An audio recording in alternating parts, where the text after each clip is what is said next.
संस्थापकाय च धर्मस्य सर्वधर्मस्वरूपिणे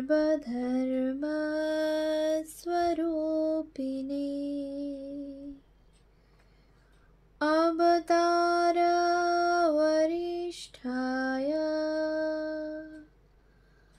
रामकृष्णाय ते नमः। শ্রী শ্রী রামকৃষ্ণ কথামৃত দ্বিতীয় খণ্ড। তব কথামৃতম তপ্ত জীবনম কবিভিড়িতম কলমশাপহম শ্রবণমঙ্গলম শ্রীমদাততম ভুবি গৃণন্তি ये ভুরিদা জনা। শ্রীমদ্ভাগবত গোপী গীতা, পৃষ্ঠা সংখ্যা 1082, অষ্টম পরিচ্ছেদ। শ্রীরামকৃষ্ণ কর্মযোগ, নরেন্দ্র ও দরিদ্র নারায়ণ সেবা, নিষ্কাম কর্ম। পরমহংসদেব বলিতেন, কর্ম সকলেরই করিতে হয়।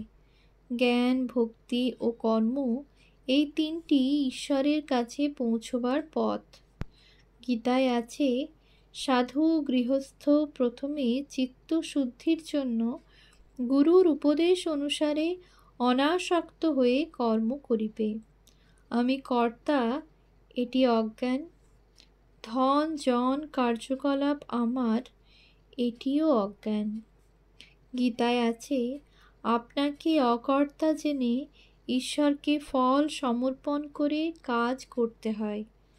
গীতায় আরও আছে যে, সিদ্ধিলাভের পরও প্রত্যাদিষ্ট হইয়া কেহ কেহ যেমন জনক আদি কর্ম করেন।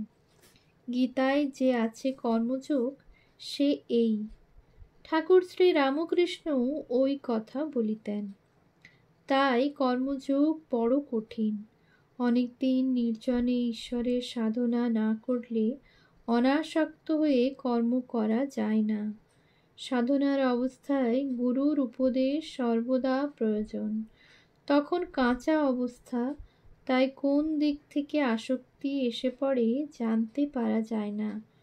মনে করছি আমি অনাসক্ত হয়ে ঈশ্বরের ফল সমর্পণ করে জীবসেবা দান আদি কার্য করছি, কিন্তু বাস্তবিক আমি হয়তো লোকমান্য হবার জন্য করছি, নিজেই বুঝতে পারছি না। যে ব্যক্তি গৃহস্থ, যার গৃহ পরিজন আত্মীয় কুটুম্ব আমার বলবার আছে, তাকে দেখে নিষ্কাম কর্ম ও অনাসক্তি, পরার্থে স্বার্থ ত্যাগ, এ সকল শিক্ষা করা বড় কঠিন। কিন্তু সর্বত্যাগী কামিনী কাঞ্চন ত্যাগী সিদ্ধ মহাপুরুষ যদি নিষ্কাম কর্ম করে দেখান, তাহলে লোক সহজে উহা বুঝিতে পারে ও তাহার পদানুসরণ করে। স্বামী বিবেকানন্দ কামিনী কাঞ্চন ত্যাগী। তিনি নির্জনে গুরুর উপদেশে অনেক দিন সাধনা করিয়া সিদ্ধিলাভ করিয়াছিলেন। তিনি যথার্থ কর্মযোগের অধিকারী। তবে তিনি সন্ন্যাসী। মনে করিলেই ঋষিদের মতো অথবা তাহার গুরুদেব পরমহংসদেবের মতো কেবল জ্ঞান ভক্তি লইয়া থাকিতে পারিতেন। কিন্তু তাহার জীবন কেবল ত্যাগের দৃষ্টান্ত দেখাইবার জন্য হয় নাই। সংসারীরা যে সকল বস্তু গ্রহণ করে, অনাসক্ত হইয়া তাহাদের কিরূপ ব্যবহার করিতে হয়, নারদ, শুকদেব ও জনকাদির ন্যায় স্বামীজী লোকসংগ্রহার্থ তাহাও দেখাইয়া গিয়াছেন। তিনি অর্থ ও মান এ সকলকে সন্ন্যাসীর ন্যায় কাক বিষ্ঠা জ্ঞান করিতেন বটে, অর্থাৎ নিজে ভোগ করিতেন না, কিন্তু তাহাদিগকে জীবসেবার্থে কি রূপে ব্যবহার করিতে হয় তাহা উপদেশ দিয়া ও নিজে কাজ করিয়া দেখাইয়া গিয়াছেন।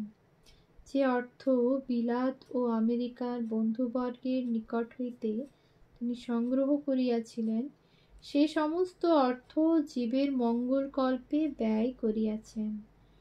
স্থানে স্থানে যথা কলিকাতার নিকটস্থ বেলুড়ে, আলমোড়ার নিকটস্থ মায়াবতীতে, কাশীধামে ও মাদ্রাজ ইত্যাদি স্থানে মঠ স্থাপন করিয়াছেন। দুর্ভিক্ষ পীড়িতদিগকে নানা স্থানে দিনাজপুর, বৈদ্যনাথ, কিষেনগড়, দক্ষিণেশ্বর ও অন্যান্য স্থানে সেবা করিয়াছেন। দুর্ভিক্ষের সময় পিতৃমাতৃহীন অনাথ বালক বালিকাগণকে অনাথাশ্রম করিয়া রাখিয়া দিয়াছেন। রাজপুতনার অন্তর্গত কিষেনগড় নামক স্থানে অনাথ আশ্রম স্থাপন করিয়াছিলেন। মুর্শিদাবাদের নিকট ভাবদা সারগাছি গ্রামে এখনো অনাথ আশ্রম চলিতেছে। হরিদ্বার নিকটস্থ কনখলে পীড়িত সাধুদিগের জন্য স্বামী সেবাশ্রম স্থাপন করিয়াছেন। প্লেগের সময় প্লেগ ব্যাধি আক্রান্ত রোগীদিগকে অনেক অর্থ ব্যয় করিয়া সেবা শুশ্রূষা করাইয়াছেন। দরিদ্র কাঙালের জন্য একাকী বসিয়া কাঁদিতেন আর বন্ধুদের সমক্ষে বলিতেন, হায়, এদের এত কষ্ট, ঈশ্বরকে চিন্তা করিবার অবসর পর্যন্ত নাই। গুরু উপদিষ্ট কর্ম, নিত্য কর্ম ছাড়া অন্য কর্ম তো বন্ধনের কারণ। তিনি সন্ন্যাসী, তাহার কর্মের কি প্রয়োজন? Who sows must reap, they say, and cause must bring. The sure effect, good, good, bad, bad, and none escape the law. But whoso wears a form must wear the chain, too true, but far beyond. Both name and form mean Atman. Both name and form is Atman, ever free. Know, thou art that. Sannyasin, bold, say Om Tat Sat Om. Song of the Sannyasins. কেবল লোকশিক্ষার জন্য ঈশ্বর তাহাকে এই সকল কর্ম করাইলেন। এখন সাধু বা সংসারী সকলে শিখিবে যে, যদি তাহারাও কিছুদিন নির্জনে গুরুর উপদেশে ঈশ্বরের সাধনা করিয়া ভক্তি লাভ করে, তাহারাও স্বামীজীর ন্যায় নিষ্কাম কর্ম করিতে পারিবে, যথার্থ অনাসক্ত হইয়া দান আদি সৎকার্য করিতে পারিবে। স্বামীজীর গুরুদেব ঠাকুর শ্রী রামকৃষ্ণ বলিতেন, হাতে তেল মেখে কাঁঠাল ভাঙলে আঠা লাগবে না। অর্থাৎ নির্জনে সাধনের পর ভক্তি লাভ করিয়া প্রত্যাদিষ্ট হইয়া লোকশিক্ষার্থ পৃথিবীর কার্যে হাত দিলে ঈশ্বরের কৃপায় যথার্থ নির্লিপ্তভাবে কাজ করা যায়। স্বামী বিবেকানন্দের জীবন অনুধ্যান করিলে নির্জনে সাধন কাহাকে বলে ও লোকশিক্ষার্থ কর্ম কাহাকে বলে তাহার আভাস পাওয়া যায়।